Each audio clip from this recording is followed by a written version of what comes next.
you can join us and get an invitation by texting the word morning, MORNING, to 87948. Text morning to 87948. I'll send you an invitation. We'll be in tomorrow morning. And then also, of course, you guys know I'm doing the Get Money Fest in Philadelphia with Jay Ortiz. I'm going to participate in that with his event. And he's doing it with the Pish Posh girl. She's big in Philly. I didn't know much about her, but she's doing really big stuff in fashion, and they're doing big stuff in music. And they also wanted to add some financial literacy, and I just love it when young people want to be financially intelligent, because I believe that is the key, that is the clue, that is the win, that is the championship for our kids. You got to get your kids financially literate. I don't want them to be out here scared economically. Our kids are the best, they're the brightest, they're the boldest, so they need to be the baddest, and we need to get them ready. So I'm happy to show up to the Get Money Fest in Philly and talk to those young people about getting money, how to get money. So feel free to go to getmoneyfest.com, or also if you text the word morning to 87948, I'll send you guys a link where you can join in Philly. It's a live event. Okay, so anyway, let me keep going here.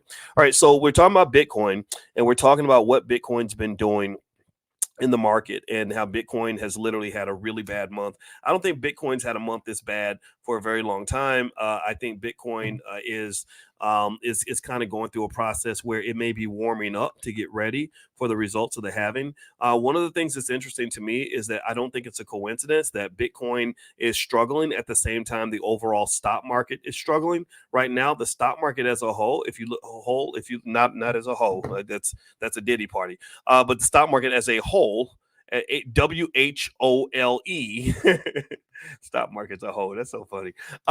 The stock market as a whole is basically is really struggling. It's struggling right now. And if you look at the S&P 500 index, you'll see it went down by 1.5% today. The last month, it's gone down by about 4%.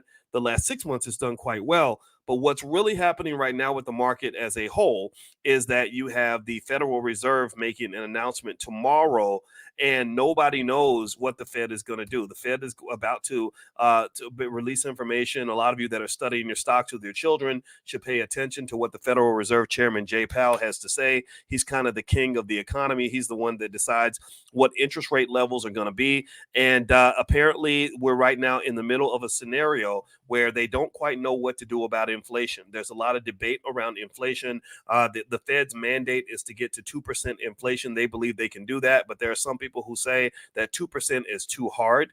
Don't go for 2%, just settle for 3% and keep it moving.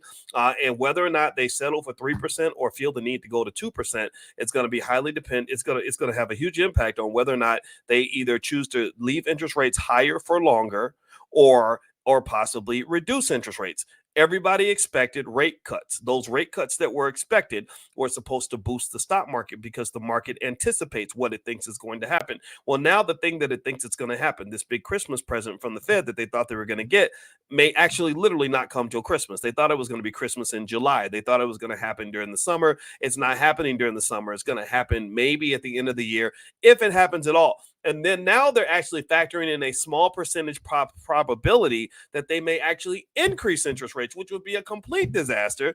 But the big thing that they're afraid of, the big boogeyman, the big monster that's scaring them right now, is this thing called stagflation. Stagflation is where you have both high inflation and high inflation and a sinking economy at the same time. Stagflation is difficult because the ways that you deal with inflation are you increase interest rates, but the problem is that the increase in interest rates will slow down the economy. So what happens if interest rates are high and what happens if inflation is high and the economy is slow? That's a very scary place to be. So the Fed may actually put us in a stagflationary economy, which means they're going to just pretty much all sit there and be trying to figure out what to do next. And nobody really knows exactly what to do. Even the best experts don't know exactly how to deal with the stagflationary economy.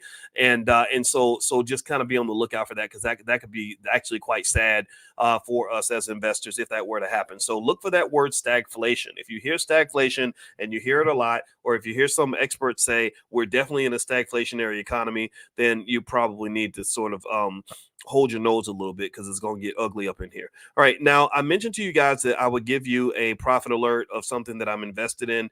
Now, let me tell you what I'm invested in. I'm actually buying shares of this ETF. It's in the financial sector, and the ticker symbol is XLF. XLF, and let me tell you what XLF is. It is the Financial Select Sector Spider Fund. The Financial Select Sector Spider Fund. The top 10 holdings of this fund are Berkshire Hathaway, J.P. Morgan Chase, Visa, Mastercard, Bank of America, Wells Fargo, Goldman Sachs, American Express, S&P Global, and Progressive Insurance. So if you buy shares of XLF, you will own a piece of all these different companies. Now, that particular fund is down by about 1% today. So maybe it's a buying opportunity, 1.5% this month, 4% the last month. And so this financial sector is a sector that some believe is going to do well over the next 3 to 5 years. So this is a long-term investment, but this might be something you can add to your portfolio for your kids. And then what you can do with your children to get them excited about economics is you let them know our family owns businesses. And they say, well, what businesses do we own? You can say, well, we own a piece of JP Morgan Chase, we own Visa, we own a piece of MasterCard, Bank of America, Goldman Sachs, Wells Fargo, and American Express. How does that sound? How cool is that to say our family owns shares of American Express? So if you get on your app and you go to XLF and just buy shares of XLF, your family will be a business owner. That is how you become a business owner in 5 minutes or less. So feel free to go take a look at that. This is not investing advice, but this is what I call financial soul food.